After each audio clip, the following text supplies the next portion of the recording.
hello there. I'm Dave Rubin, and this is the Rubin Report Direct Message for March 10th, 2021, and I want to welcome you to the show, whether you've been canceled or you haven't been canceled or you're about to be canceled. You're welcome here on the Rubin Report. Before we get to it, guys, wait, I need a little something to drink, man. I do a lot of talking throughout the day. Before we get to it, guys, click that subscribe button and that notification bell to make sure that you have a chance to see in our videos. And we are doing something very rare today. I think this actually might be a first. This might actually be a first. As you know, I like to do 3 stories because I don't want to overload you. Sometimes I say we'll do 4 stories today, but today we're going to do 5 stories. We're actually doing 5 stories. We're going to talk about this absolutely ridiculous apology that one of the band members of Mumford and Sons issued yesterday because he read this very scary book from my friend Andy Ngo. And as you know, Andy Ngo is a very, very dangerous, scary guy. So we're going to talk about that. Then we're going to talk about this giant evil corporation. You might have heard of them. You might even watch some of their movies, have some of their products. The Disney Corporation, they're up to no good. Oh, and then story number 3, Columbia University, which was once a place that was highly esteemed and a place of higher education and a place that was thought of as like one of the primo places to go to really learn something in the world. Well, they're having segregated graduations. So we're going to break down those segregated graduations. And then the 4th story today is this Fauci guy, you know, the infallible Fauci. He's kind of admitting they don't have science anymore and they've sort of lost the thing and they're not sure what they're going to do, but they're just going to keep telling you what to do, even though they don't know what they're doing. Oh, and 5, Joy Reid, she's a host on MSNBC. I hope you don't watch MSNBC. Nothing good's happening over there. She's a racist. So we're going to get to all of that. But before we do, I want to talk to you fine people about Built Bar. You know, spring is in the air and you know what that means, people. Swimsuit season is just around the corner. You might be thinking, I know, Dave, but how can I tame my sweet tooth? Well, don't fret, people. I've got just the solution for you. Built Bar is the secret to eating healthier food while also eating tastier food. Built Bars are low calorie, low sugar, high protein, high fiber. Great for the keto diet. I can actually lose or maintain weight while indulging in a yummy treat. Healthy has never been this delicious. Built Bars taste like candy and come in 18 amazing flavors, including mint brownie and cherry barcia. You guys know that my personal favorite is the cookies and cream. Built Bars are covered in 100% chocolate, include both nut and nut-free flavors, and are soft and easy to chew. I know with restaurants finally opening up, almost here in California, it'll be tempting to indulge, but we also need to shed those additional quarantine pounds, which is why Built Bars are the perfect alternative to pie for the health-conscious guy. Each bar contains 110 to 160 calories, 16 to 20 grams of protein, 3 to 5 net carbs. You don't need the luck of the Irish or a pot of gold to buy a Built Bar. Go to BuiltBar.com and use promo code Rubin to get 20% off your next order. Use promo code Rubin for 20% off at BuiltBar.com. And now back to me. I'm going to sip a little water. Oh, you know, I wasn't planning on doing this, but before anything else, you know, I went into the YouTube comment section there yesterday, and a few of you noted that when I asked Michael yesterday about on the fly, because we were doing it on the fly, how much does a New York Times subscription cost? There was a little bit of confusion. I thought he was saying $8 a week, and then, you know, there's 4 weeks in a month. That's going to get you to, you know, roughly $36, something like that. And then I multiplied that over the course of the year. I said it was going to be about $400 a year. It looks like it's somewhere between $96 and $104. But I am happy to report that you guys fact-checked us on this, and I have no problem addressing that. You're all mathematicians, and we're very proud of you. And I can confirm that A squared plus B squared equals C squared. All right, guys, story number 1. So Mumford and Sons, you know these guys. They're a band. They're playing the music. Great. You like them, you don't like them. Doesn't really matter. People like them. Well, one of the Mumford and Sons guitarists, he is now leaving the band because he supported Andy Ngo. Now, if you don't know Andy Ngo, I think most of you know Andy Ngo. Andy Ngo is an actual journalist. Notice my hands were clasped when I said journalist. And usually when I say journalist, I have to go like this.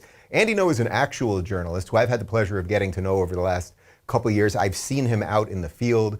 He has interviewed me. I've interviewed him. I found him to be curious and decent and demure and nice and pleasant and all this stuff. He's gotten himself into a lot of controversies because he's dared to cover Antifa honestly, and they don't like being covered honestly. And then this leftist media obviously doesn't like it when someone's actually doing the work that they're supposed to be doing. So in any event, Andy wrote this book, Unmasked. I interviewed him for it a couple weeks ago, so you can catch that on the YouTube right here. And it's a very scary book. It's a scary book, okay? And you could hit someone over the head with it and hurt them.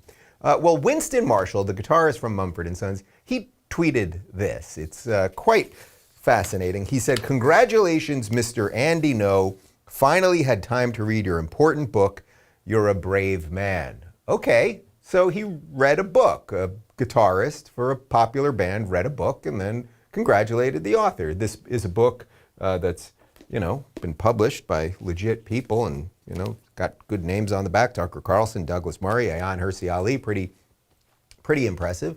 I'm going to guess that Winston Marshall here doesn't agree with absolutely everything, perhaps that's in the book, or certainly that Andy Ngo believes. They're probably different independent people. But all he said was congrats on the book, and you're a brave man. You've tackled a difficult topic. That in essence is what he's saying. That whether you agree with Andy or not on everything, whether you agree that Antifa is a domestic terrorist organization, as I believe, if you believe, or whether you believe that's an overstatement, it's pretty brave to write a book like this. I think most of us would agree with that. Well, you're not going to believe this. He sends that tweet out, and then the mob does what the mob does, and the mob went after him. And then Winston Marshall, and let me be clear about this. I had no idea who Winston Marshall was before this. If I'm not mistaken, he has less than 10,000 followers, but obviously Mumford and Sons is a big band. But he did exactly what you cannot do in the face of the mob, and that is bend the knee. You cannot apologize if you have nothing to apologize for. That does not mean you can never apologize. If you feel authentically that you've done something worthy of an apology, then give that apology. I apologize in my private life, and I've apologized publicly before for things. So if it's earnest and honest, then an apology is good. I think we all know that. But because an amorphous, largely anonymous Twitter mob attacks you, you cannot apologize. And we know that nothing good will come out of it. However, Winston Marshall, he did it. And here's his statement. "Over the past few days, I have come to better understand the pain caused by the book I endorsed. I have offended not only a lot of people I don't know, but also those closest to me, including my bandmates, and for that I am truly sorry. As a result of my actions, I am taking time away from the band to examine my blind spots. For now, please know that I realize how my endorsements have the potential to be viewed as approvals of hateful, divisive behavior. I apologize, as this was not at all my intention." Winston Marshall, you're a pussy.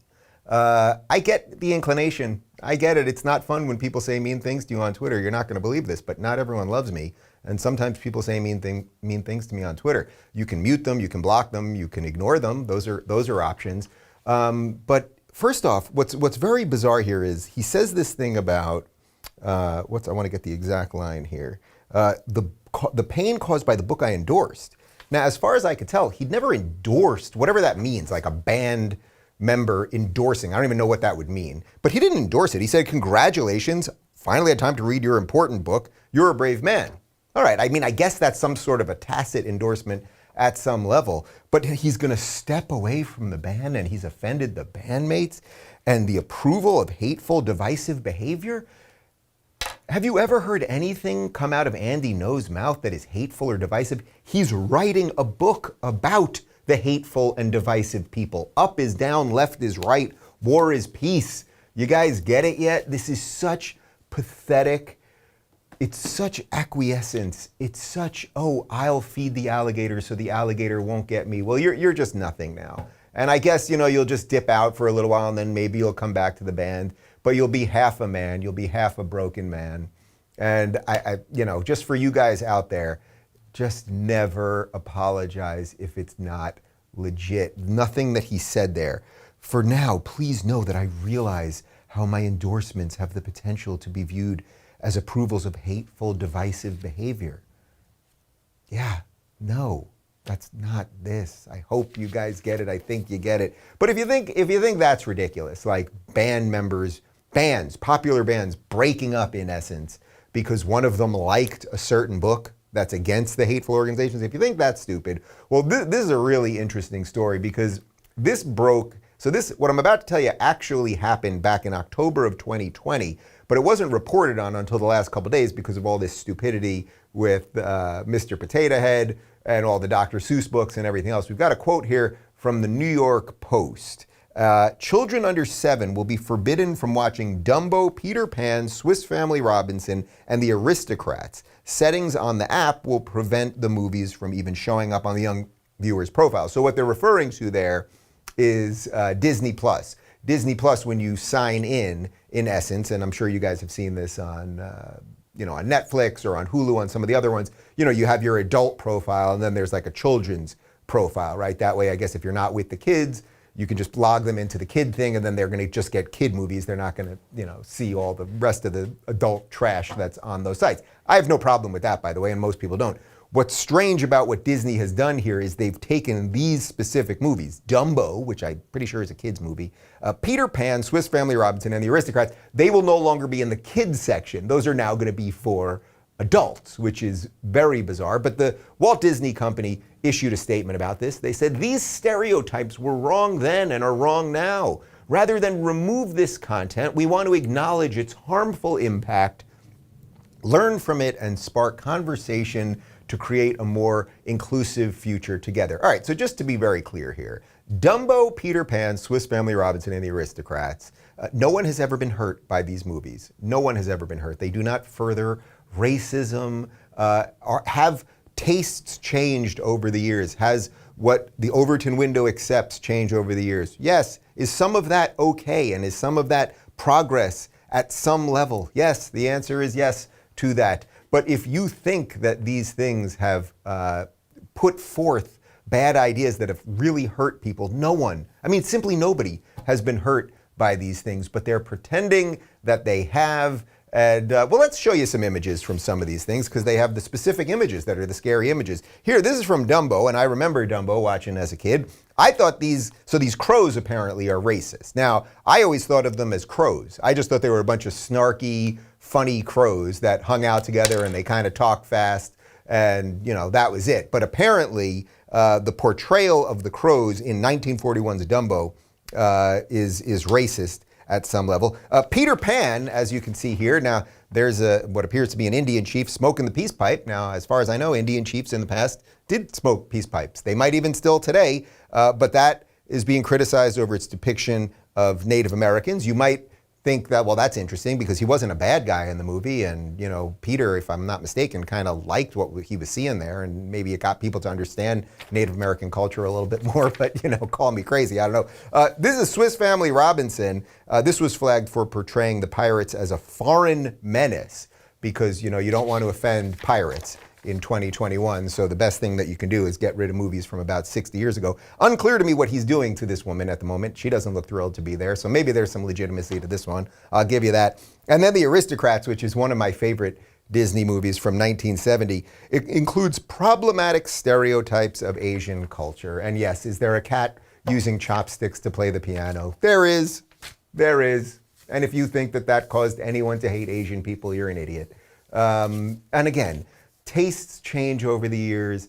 Our feelings and the way we look at art changes over the years. There are things that are happening right now in 2021 that the progressives of 2040 will end up canceling themselves. They will actually cancel themselves. If you don't think that eventually they'll come for everything else, whatever it is, if you're watching this and you grew up in the 80s or 90s and you loved Seinfeld or you loved The Simpsons, whatever it is that you loved, they will come for that too. So look, Disney is, just to be clear, because I can already hear what people are going to say, Disney has every right to categorize their movies wherever they want. If they really felt, though, that this was racist stuff, they would be getting rid of it, right? Because that's what we do. We get rid of things.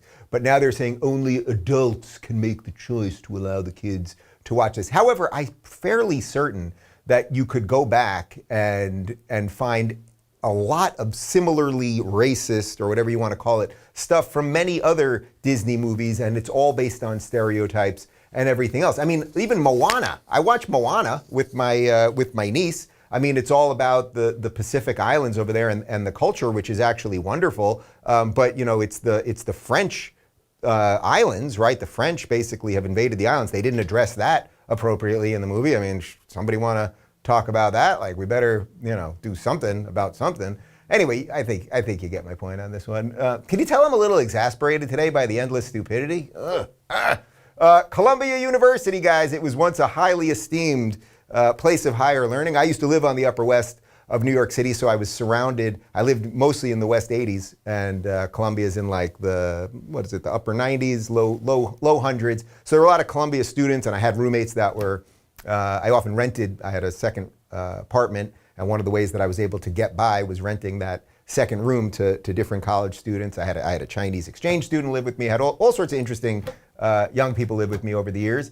And Columbia, which again was a place of higher learning and a respected place and thought of as really one of the best places to learn a true liberal education in America. Well, guess what they're doing, people? They're gonna have segregated graduation ceremonies. That's right, we've got a quote here from the College Fix. Columbia University is offering virtual ceremonies for Native American, LGBTQIA, Asian, Latinx, Black, and first-generation and/or low-income students over the last week of April, described as multicultural graduation ceremonies. Students must register by March 21st to get their multicultural graduation gift, such as stoles, tassels, and pins, and by March 31st to be listed as participants. Just to break it down for you a little further. So you've got your native graduation, you've got your lavender graduation, that's the LGBTQIA. I don't even know what the IA plus stand for. You've got Asian, you've got FLI, that's first generation and or low income. That seems mildly offensive. A lot of first generation people actually do quite well in America. That's one of the things we've got here, upward mobility. I know they're trying to destroy that. Then you've got Latinx, which no Latino person uses the phrase Latinx. It's only a bunch of woke, liberal, lefty racists pretty much. And then Black graduation, because if I remember correctly, there was this guy, Martin Luther King Jr., and what he said was he wanted his children to be judged by the color of their skin and that they should have separate graduations from the white people. That's a lesser known quote that he was putting out over the years. Just to be very clear, they are doing a regular graduation where everybody can be, and I get it. People are gonna say, but what's so wrong about this? And you know what? These groups can all decide to do what they want, but this obsession with this stuff is anti-American. It actually is anti-American. It's against the melting pot. So congratulations if you're bisexual. You don't need a separate graduation. You don't. That's wonderful. You're bisexual and you graduated Columbia University. You don't need a separate graduation, just like the Asians don't need a separate graduation, the Latinx don't, the Black don't, and the, the first generation and or low income people. They don't need a separate graduation either. What we are doing is whittling our we've whittled away so many of our actual differences because we've given so many people here freedom that we are becoming obsessed with the tiniest differences that we have. And we are staring at those differences and thinking that that is the biggest thing in the room instead of looking up and going, man, we got it good in this country. And you know, just to be clear about this, every liberal institution is going to be destroyed by this stuff. I've really come to believe that. There will be no liberal institution that will survive this. Every university will be destroyed by this. Every business that allows this in will be destroyed by it. Like, it's coming for everything. And I think the only thing that you can do as a free person is get your kids out of these schools, certainly get them out of public schools, but get them out of a lot of these private schools too. Build different businesses, start hiring people who are more in line with your way of thinking, because this is bad stuff. And they're going to take those ideas. They're going to take those ideas and they're going to bring them into the workforce. And then at work, you're going to have, you know, people go to the commissary at Google where everyone's supposed to sit and enjoy lunch, and they give you a pretty good lunch at Google. I was once invited to YouTube. The office is up in Northern Cali. I'm sure I'll never be invited back, but I was once invited, and they have a very extensive lunch program over there. But soon enough, what will happen, because of this, because of putting such primacy on these immutable characteristics, actually low income, that's very mutable, at least in America, but by putting primacy on these characteristics, then you're going to have all of these giant companies, people, adults that are workers at lunch are going to be saying, okay, let's have the black table, let's have the low income table, the Asian table, and the bisexual table. And then what do? If you got a bisexual, low income, half Asian, then I guess they'll have their own table. And it will just whittle away and destroy sort of any company's ability to do anything kind of right. And that's depressing. Let's talk about this Fauci guy, the infallible Fauci. So look, we're now basically a year, almost to the day now. It's like 2 or 3 days away, I think, from the lockdowns, from 2 weeks to flatten the curve. And again, as I always say, we all did it. We all did it. We all went to the grocery with gloves on, with masks on, came home, washed our paper bags and all of the rest of that stuff. And then suddenly the phrase 2 weeks to flatten the curve and just the phrase flatten the curve and the idea of 2 weeks, all these things just disappeared. And now it's a year later and we're slowly opening up and we've all kind of realized it's all just a bunch of bullshit and that the people that were telling us to follow the science were kind of making it up all along the way. And our ridiculous Governor Gavin Newsom just this morning gave a big talk, and he said that now that we're sort of at the tail end of COVID, which he's wrapping up all his lockdowns because he knows the recall is coming. And guess what, Gavin? The recall is coming and it's going to happen, and I'm absolutely thrilled that it's going to happen, and I'm going to push it and push it and push it, and I hope you go away and are banned to the netherworld. But he actually said now that COVID is wrapping up, in effect, he said, well, now we can really work on, instead of going back to normal, we can go back to a more equitable world. So they've used the lockdowns, they have used all of this, the way, we did the story yesterday, the way that the teachers union here in LA doesn't want to go back to work and they want new curriculum put in place and all of these things. Like, we've seen just like so much of the absolute craziness. But Fauci, who has told us to wear masks and not wear masks, and at times said he had to kind of lie to get us to do things and everything else. Well, he was on CNN, and well, just take a look and you tell me if you think something is rotten in Stinktown. You know from the Biden administration that they say it will make its decisions based on science.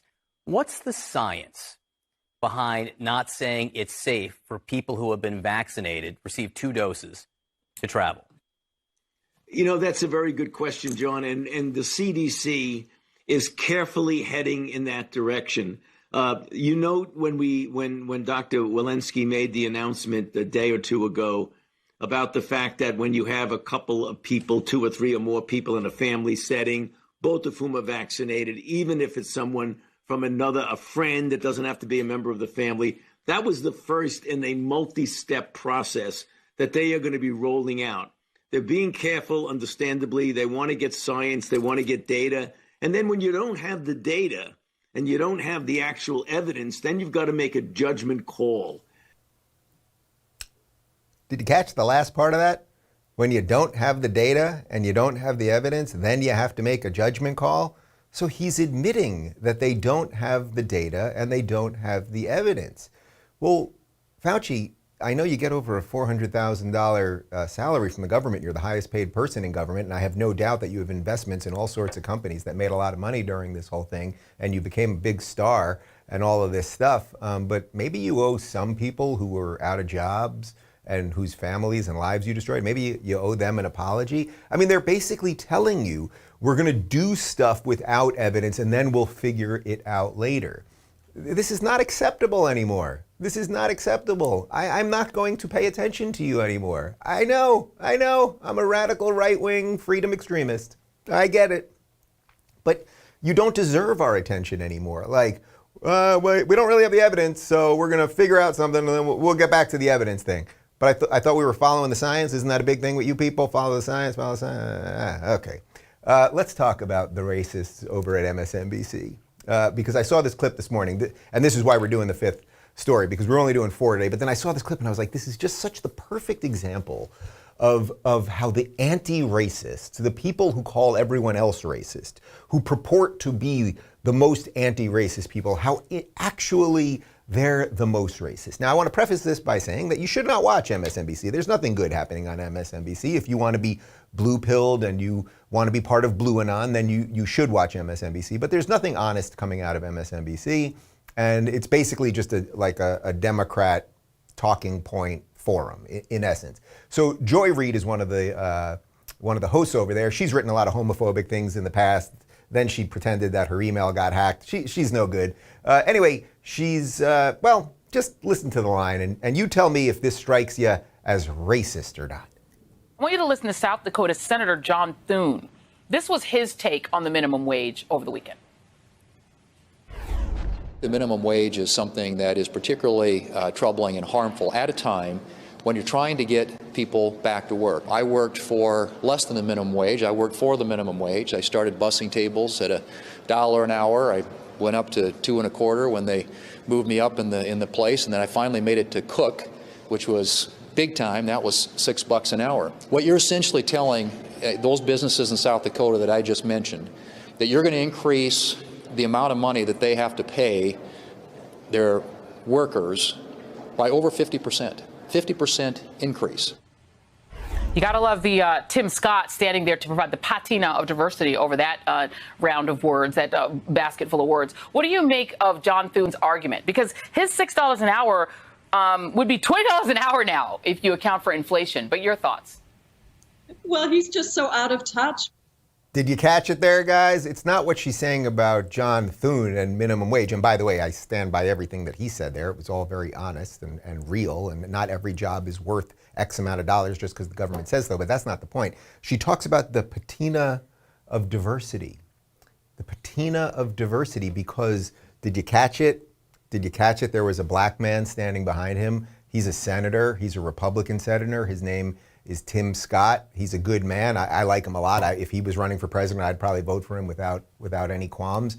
But what she's saying is it's a patina of diversity. Now, a patina is a form of corrosion, usually on a knife or a gun, some sort of metal thing. When they start getting corroded, we've all been through this. I've actually got some scissors that I used to clip some of our vegetables that we're soaking in vinegar right now to get rid of that corrosion. So that's a little life tip for you, a little life hack for you. But what she's saying is, in essence, these people, these white people, are all racists, and that guy back there, he's the patina, he's the corrosion on this thing, right? Like that somehow makes it a little more palatable. The analogy is not even quite right. I don't think she's even using the word quite right there. But the point is that she's in essence saying that's the Uncle Tom, that's the sellout, and that's the black man who is the worst of all things because he doesn't think the things that I believe. Now, I think Joy Reid is an idiot, and I think she has all the wrong ideas, but it has nothing to do with her skin color. It's just that she has all the wrong ideas, and she's completely swallowed identity politics and critical race theory and gotten drunken on being, I guess, some sort of host on television or whatever it might be. But do you see how she is the type of person who will make everything about race? She will tell you she's an anti-racist, right? Of course, she's an anti-racist. But who acted as the racist there? Who's judging the senator by the color of his skin? Otherwise, why mention him there, right? There was a white guy on the other shoulder behind John Thune, wasn't there? So it's like, why did you bring up the race of one of the guys there? Because you don't like black people who think differently than you think they're allowed to think. And I know this is the crazy point of the day, but I believe that anyone is allowed to think whatever they want, regardless of their skin color, sexuality, gender, or any of those characteristics. So Joy Reid, you're not a very good person, but I hope that you heard this and maybe you'll make amends. You could issue an apology, and we'll see what happens.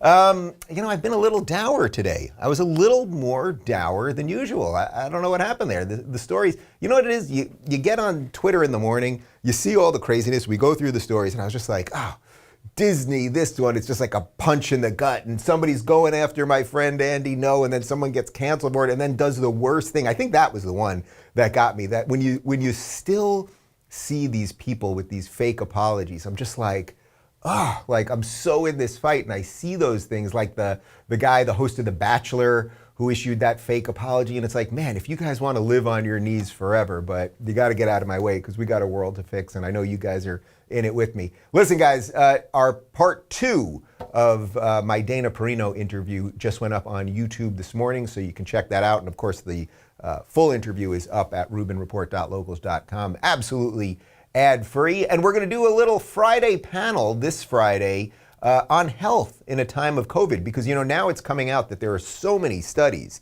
following science that prove that basically the number one marker of people that were dying of COVID had something to do with being obese. It had something to do with body mass, okay? So we're going to talk about health and little ways that you can make yourself a little healthier. We're going to have Max Lugavere, who's been on the show, Gina Florio, and we're going to add one other panelist who we're working on at the moment. I think we're going to do a Q&A tomorrow. What do you think? Q&A tomorrow? Okay, I got the thumbs up. Q&A tomorrow. And if you want to play along with me throughout the day for some live chatting and some more food pictures and all sorts of good stuff related to animals and things that are less political, join me at rubinreport.locals.com. I hope you enjoy the show. I'll be back to my normal self tomorrow. I feel like I need to maybe I need to punch somebody. You know what? I'll deal with this in just a second. Okay, guys, see you tomorrow.